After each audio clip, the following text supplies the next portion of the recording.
18장 9절로 13절 구약성경 638쪽 다 찾으신 줄 알고 제가 말씀을 봉독하겠습니다.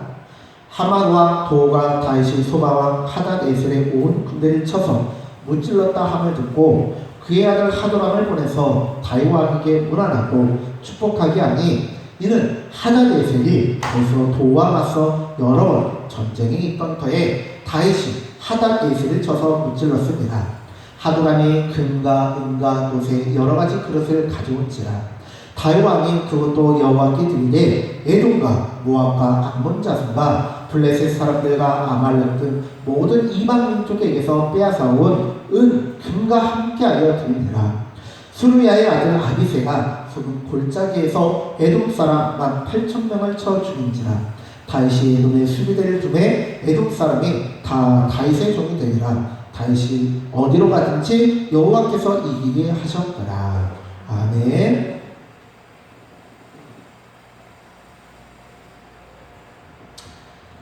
오늘은 역대상 18장 9절로 13절 말씀을 본문으로 해서 여호와께 드리라 라는 제목으로 하나님의 말씀을 선포하겠습니다.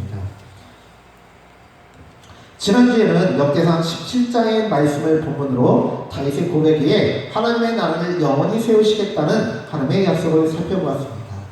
마치 신약에서 베드로의 고백에 교회를 세우신 것처럼 구약에서는 다윗의 고백에 다윗의 왕위를 영원토록 견고하게 세우시겠다는 약속을 하십니다. 그리고 오늘 본문에서는 구체적으로 하나님께서 다윗과 함께 하셔서 승리를 얻게 하시는 장면입니다. 먼저 다윗은 이스라엘의 제일 강대하고 제일 큰 원수인 블레셋을 쳐서 항복을 받아냅니다. 그리고 블레셋 사람들의 도시 중 하나인 가드와 그 동네를 빼앗았다라고 말씀하고 있습니다. 역대상 18장은요 사무엘하 8장과 같은 내용이기 때문에 같이 읽으시면 더 이해하시기 쉬울 것입니다. 이 공간보험서 같은 경우도 사건들이 비슷한 사건들이 여기에 있는 사건이 마태복음에 있는 사건이 누가복음에 있고 누가복음에 있는 사건이 요한복음에 있고 그런 식으로 되어 있기 때문에 비교하면서 책을 읽는 것이 성경을 읽는 것이 이해하기 쉬운 것처럼 이 성경도 구약 성경의 역대상과 사무엘상, 열왕기상과도 서로 비교해서 읽으시면 더 이해하기 쉬우실 것입니다. 아무튼 이 역대상 18장과 사무엘 8장은 같은 내용인데요. 먼저는 블레셋을 쳐서 항복을 받아내고 두 번째는 모압을 정복하여 그들에게 조공을 받습니다. 세 번째는 3절에서 8절에 기록된 소바왕 하닷에셀이 나옵니다. 소바왕이라고 하니까 갑자기 소바가 먹고 싶네요. 네, 이 소바라는 지역은 이 오늘날의 시리아 지역으로 성경에서는 아람이라고 하고요. 아람은 이스라엘처럼 단일 민족이 아니고 마치 몽골처럼 수많은 기만 민족의 연합입니다. 그리고 그 많은 아람 족속 중에서 소바왕 하닷에셀과 전쟁을 치르게 됩니다.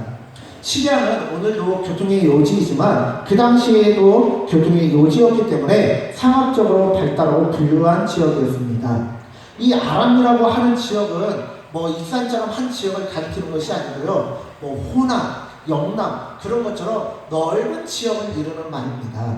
그래서 이 아람이라고 하는 지역은요. 아브라함 때로 올라가면 하란이라고 불렀고요. 바단 아람이라고도 불렀습니다. 그러한 지역에 있는 소바왕과 전쟁을 치르고 그 신하들이 가진 금 방패를 빼앗아 예루살렘으로 가져옵니다. 이 하닷에셀이 신하들에게서 빼앗은 그 방패는요, 그 유명한 솔로몬 성전에 있었던 그 유명한 금 방패들입니다. 그리고 8절에 나오는 것처럼 많은 놋을 탈취하였고 솔로몬은 그것으로 놋 대화와 기둥과 놋 그릇들을 만들었습니다. 이처럼 다윗이 아람의 여러 왕 중 소바왕과의 전쟁에서 크게 이기자 소바왕과 전쟁을 치르던 같은 아람의 왕 중 하나인 하만 왕 도가 깊어서 다윗 왕에게 선물을 보냅니다. 우리가 아시다시피 옛날에 이 한반도에 고구려 백제 신라가 있었잖아요. 그런데 고구려 백제 신라로 새 나라로 편입되기 전에 한반도에만 나라가 몇백 개의 나라가 있었습니다. 당장 이 전라북도만 해도요, 전라북도, 전라남도만 해도 몇십 개의 왕국들이 있었어요. 조그마한 이 도시 하나 익산 정도의 규모를 가지고 우리는 오늘날 시장이라고 하지만 그 옛날에는 왕이라고 하면서 했단 말이에요. 그런 거와 똑같다라고 이해하시면 됩니다. 그렇게 경쟁 관계에 있었던 하맛 왕 도가 기뻐서 다윗 왕에게 선물을 보내는데요. 11절에 보면 이렇게 기록되어 있습니다. 다윗 왕이 그것도 여호와께 드리되 에돔과 모압과 암몬 자손과 블레셋 사람들과 아말렉 등 모든 이방 민족에게서 빼앗아온 은금과 함께하여 드리니라. 자, 11절의 말씀을 보면요, 그것도 제가 흰색으로 표시했잖아요. 그것도라고요. 도는 무슨 뜻이에요? 이것도 저것도, 즉 모두 다라는 뜻이 있습니다. 그런데 그것도라는 것은 무엇이냐? 그 11절 뒤에 말씀을 보니까 여호와께 드릴 때 에돔과 모압과 암몬 자손과 블레셋 사람과 아말렉 등 모든 이방 민족에게서 빼앗아 온 은금과 함께하여 드리니라. 이방 민족에게서 빼앗아 온 것들과 함께 하맛 왕 도가 가져온 선물도 예물도 함께 드렸다는 것입니다.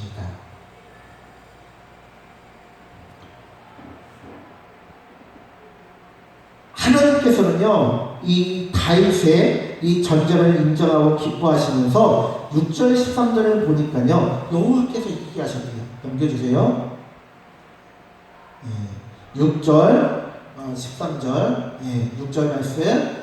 자, 제가 흰색으로 표시했죠. 다윗이 어디로 가든지 여호와께서 이기게 하신다. 또 13절 바로 읽어주시면 돼요. 다윗이 어디로 가든지 여호와께서 이기게 하셨더라. 하나님께서 이 전쟁을 기뻐하고 이기게 하셨다라는 뜻입니다. 그렇다면 왜 하나님께서는 이 전쟁을 기뻐하셨을까요? 하나님께서 분명히 이스라엘 백성들에게 군대도 만들지 말아라, 다른 나라 침략도 하지 말아라, 내가 너희를 군대가 없어도 보호해 줄 것이요, 다른 나라의 침략을 막아줄 것이요, 다른 나라를 침범하지 않고 침략하지 않아도 너희들에게 물질을 넘치도록 허락하여 줄 것이고 하늘의 복과 땅의 복으로 채워줄 것이다 라고 말씀하셨습니다. 이것은 다윗이 이 전쟁은요, 모든 전쟁은 여호와께 속해 있다는 것을 인정하는 것이고, 이스라엘의 수호신이자 여호와이신 하나님의 이름을 만방에 널리 전한 것이며, 또한 내부적으로는 하나님께서 우리의 왕이십니다라는 것을 고백하는 거예요. 전쟁의 전리품을 나누는 규정이 있습니다. 민수기 31장 25절로 30절 말씀인데요. 민수기 31장 25절로 30절.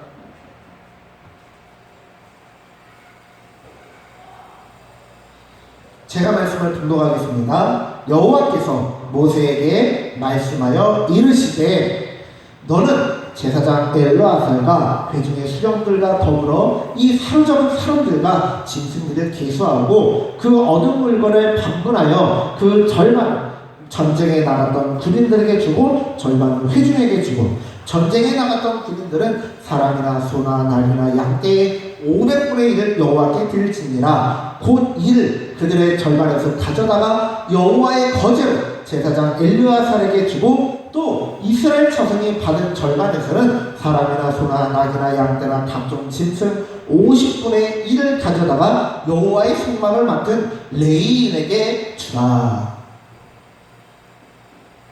전쟁에서요, 승리하고 전리품을 가져오잖아요.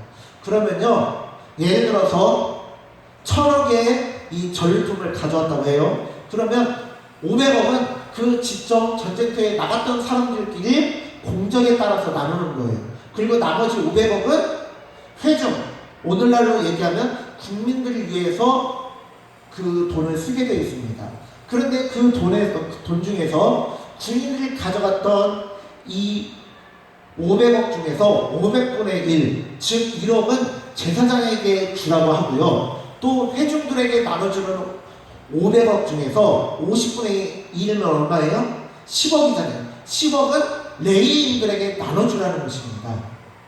그래서 제사장과 레위인을 줌으로 말미암아 그들을 통해서 하나님께 감사 예물을 올리라는 거예요.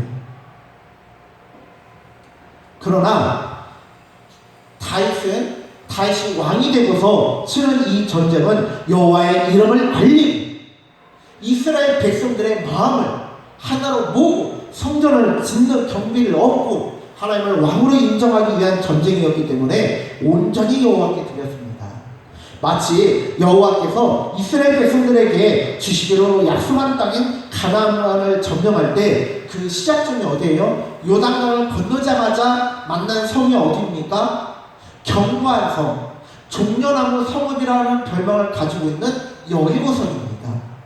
그 여리고성에 처음 점령할 때 하나님께서 말씀하셨습니다. 가나안 땅의 모든 땅과 성읍들은 너희의 것이로되 이 여리고성은 온전히 나에게 바쳐라. 너희가 그 땅에서 그 어떠한 노예도 거두지 말고 동물들도 다 쳐서 멸하고 곡식들도 취하지 말고 금은 보화와 좋은 좋은 의복을 구하지 말고 다 불태우고 그대로 놔둠으로 그것을 폐허로 만들므로 인해서 나에게 바치는 제물로 만들어라. 그런데 그 여리고성에 그 하나님께 온전히 바쳐야 되는 그 여리고성의 그 많은 재물 중에서 누가 그것을 훔칩니까? 아간이 하나님의 것을 손댑니다. 그리고 아간과 그의 가족은 하나님 앞에서 심판을 받고 죽임을 면치 못합니다. 왜요? 그것은 하나님의 것입니다. 그런데 하나님의 것을 손을 댄다? 그것은 하나님을 하나님으로 인정하지 않았다는 거예요.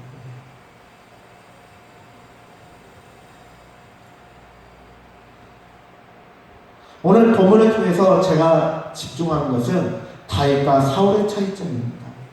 사울 또한 처음에는 겸손한 자였습니다. 그러나 그는 왕이 되자마자 행한 것이 무엇입니까? 군대를 만드는 것이었습니다.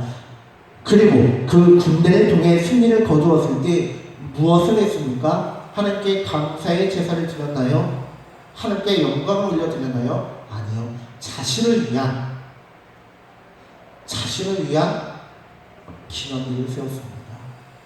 마치 광개토 대왕 릉비트를 만든 것처럼 또한 백제나 신라 왕들이 타국을 침범하여서 영토를 확장했을 때 그것을 기뻐하고 기념하고 자신의 이영을 드러내기 위해서 그 경계 지역에 자신의 기념비를 세우는 것처럼 자신을 위한 기념비를 세웠다는 거예요.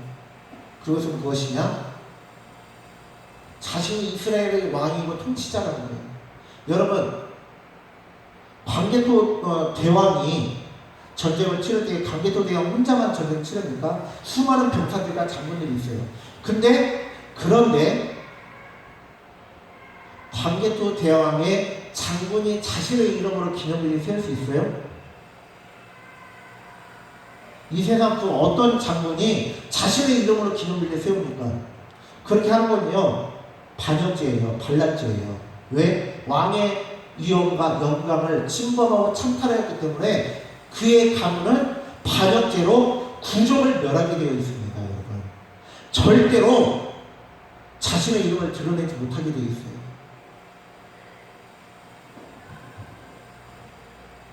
그런데 사울은 자신을 위한 기념비를 세우므로 하나님의 위엄과 영광을 침범했습니다. 그러나 다윗은 왕이 되자마자 하나님의 언약궤를 모시고 옵니다. 왕이 되자마자 하나님의 영광을 위한 전쟁을 벌입니다. 그리고 하나님께서 주신 승리임을 고백합니다. 말만 그렇게 고백한 것이 아니라 온전히 모든 전리품을 하나님께 올려드림으로 영광을 올려드립니다.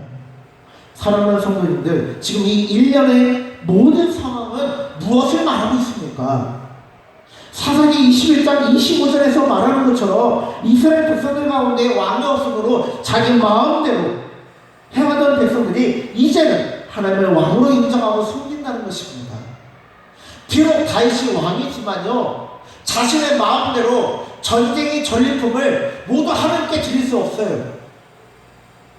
그것은 백성들의 것을 약탈하는 것이고, 그것은 전쟁터에서 목숨 걸고 싸운 자신의 부하들과 병사들의 생명값을 취하는 것이기 때문에 자칫 잘못하면 반란이 일어날 수도 있습니다.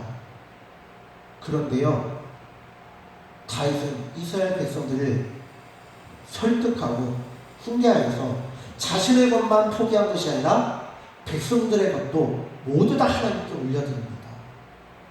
성경에 보면 재물이 있는 곳에 마음이 있다고 합니다. 재물과 하나님을 겸하여 섬기지 못한다고 합니다. 그런데 재물을 포기함으로, 재물을 온전히 하나님 앞에 올려드림으로 인해서 나는 온전히 하나님만 섬기겠다라고 인정하고 고백하는 것입니다. 오늘 본문을 통해서 여러분들에게 사이비 교주처럼 전 재산을 바치십시오, 그러면 갑절로 하나님 채워주실 것입니다, 이거 얘기하는 거 아니잖아요. 이 얘기하는 것이 아니고요, 하나님께서 부어주신 은혜를 인정하고 그것을 온전히 올려드렸다는 것입니다. 여러분, 모세가요, 출애굽한 이스라엘 백성들을 훈련해서 하나님을 왕으로 인정하는 백성으로 삼고자 했지만 실패했습니다. 모세의 후계자인 여호수아 또한 이스라엘 백성들이 하나님을 왕으로 인정하게 하고자 했지만 실패했습니다. 사무엘도 이스라엘 백성들로 하여금 하나님을 왕으로 인정하고 따르도록 지도하고자 하였지만 실패했습니다. 사무엘상 8장 4절로 9절의 말씀을 살펴보겠습니다. 내려주세요. 사무엘상, 감사합니다. 사무엘상 8장 4절로 9절 말씀입니다. 제가 말씀을 봉독하겠습니다. 이스라엘 모든 장로가 모여 라마에 있는 사무엘에게 나아가서 그에게 이르되, 보소서, 당신은 늙고 당신의 아들들은 당신의 행위를 따르지 아니하니 모든 나라와 같이 우리에게 왕을 세워 우리를 다스리게 하소서 한지라. 지금 이 상황은 무슨 말이냐면요, 사무엘이 나이가 들었어요. 그래서 자신 대신에 이 자신의 아들들이 이스라엘의 사사가 되어서 다스리게 했는데요, 사무엘의 아들들이 마치 엘리의 제사장 아들들인 홈리와 비느하스처럼 사무엘의 올바른 행동을 따르지 않고 나쁜 행동을 따라하더라는 것입니다. 그렇기 때문에 이스라엘 백성들이 나와서 우리에게 왕을 세워 우리를 다스리게 해달라고 하는 거예요. 근데 이 말에도 논리적인 어폐가 있잖아요. 사무엘의 사사의 아들도, 선지자의 아들도, 제사장의 아들들도 아버지의 행위를 따르지 않고 잘못될 가능성이 큰데 왕의 자녀라고 다르겠습니까? 성경에 보니까 왕의 자녀들이요, 남유다는 계속해서 다윗 왕조의 후계자들이 왕이 되잖아요. 그런데 그들 중에서 절반 이상은 하나님의 말씀대로 살아가지 않았습니다. 자, 계속해서 말씀을 봉독하겠습니다. 6절 말씀. 우리에게 왕을 주고 우리를 다스리게 하라 했을 때에 사무엘이 그것을 기뻐하지 아니하여 여호와께 기도하매, 여호와께서 사무엘에게 이르시되, 백성이 내게 한 말을 다 들으라. 이는 그들이 너를 버림이 아니요 나를 버려 자기들의 왕이 되지 못하게 함이니라. 누구를 버렸다고요? 사무엘을 버린 게 아니라 하나님을 버린 것이죠. 하나님을 버린 것이랍니다. 8절 말씀. 내가 그들을 애굽에서 인도하여 낸 날부터 오늘까지 그들이 모든 행사로 나를 버리고 다른 신들을 섬김같이 내게로 그리하는도다. 그러므로 그들의 말을 듣되 너는 그들에게 엄히 경고하고 그들을 다스릴 왕의 제도를 가르치라.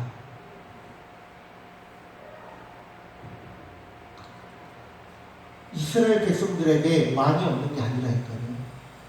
이스라엘 백성들에게는요, 인간 왕이 아니라 신이신 하나님께서 직접 다스리는 신정 통치국가가 있습니다.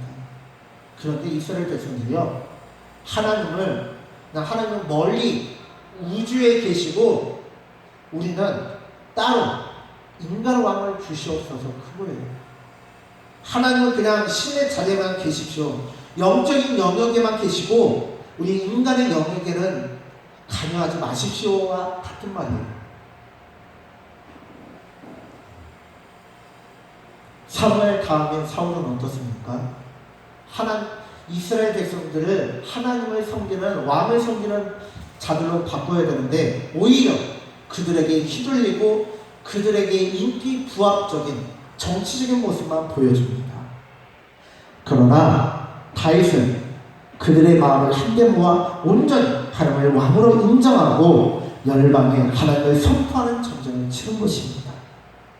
다윗은 내부적으로는 온 이스라엘의 마음을 모아 하나님을 왕으로 인정하게 했습니다. 이스라엘 백성들의 기존의 제사를 하나님께 드리는 것이 아니고 이 전쟁은 여호와의 영광을 만방에 떨치고 그렇기 때문에 이 전쟁에서 얻은 모든 전리품은 다 하나님의 것임을 인정하고 올려드리자라고 백성들을 설득한 것입니다. 그렇기 때문에 그 누구 하나도 반대하지 않고 민수기 31장에 나오는 것처럼 자신들의 전쟁의 전리품을 자신들의 것으로 인정하지 않고 이것은 하나님께서 승리를 거두게 하셨고 전리품을 얻게 하신 것이기 때문에 모두 다 하나님의 것입니다 하며 하나님께 올려드린 것입니다. 그렇기 때문에 나중에 보면요, 이스라엘 백성들이요, 역대상 29장에 보면 하나님의 성전을 지을 때 이스라엘 지도자들로부터 온 백성들이 기뻐하며 하나님 앞에 제물을 가지고 오거든요. 하나님의 성전을 짓기 위한 그런 각종 금은 보화들을 가지고 옵니다. 그런데 그 목록을 정리해 보면요, 오늘날로 환산해 보면 얼마냐? 119조 원이라는 거예요. 119조 원. 세계에서 가장 큰 가장 높고 가장 비싼 건물도요 119조 원이 안 돼요, 제가 알기로는. 그런데 하나님 앞에 이 전쟁을 통해서 전리품으로 올려드린 그것 외에 이스라엘 백성들이 자발적으로 바친 헌금만 119조 원이라요.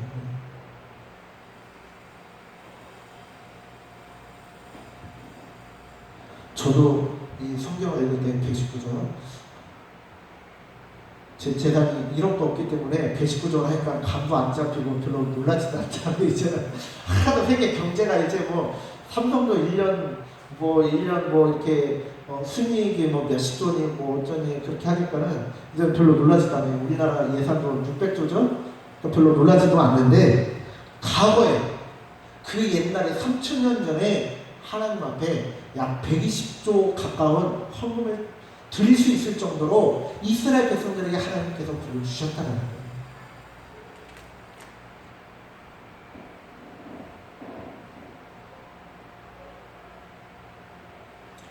오늘 이 전쟁은 이스라엘 백성들이 하나님을 왕으로 인정하느냐 인정하지 않느냐를 살펴보는 것입니다.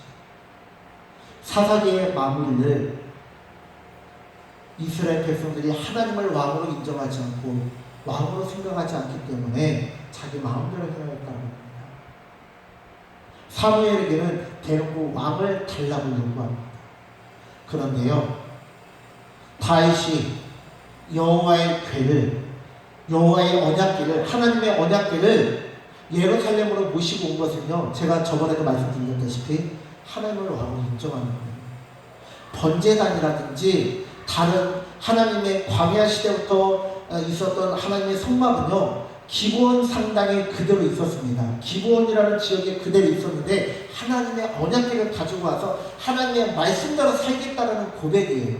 하나님이 우리의 왕이라는 고백이에요. 그뿐만 아니라 이 전쟁을 통해서 이 전쟁의 모든 것을 하나님한테 올려줌으로 인해서 우리의 왕은 다윗이 아니라 하나님이라는 것을 만방에 선포한 것입니다.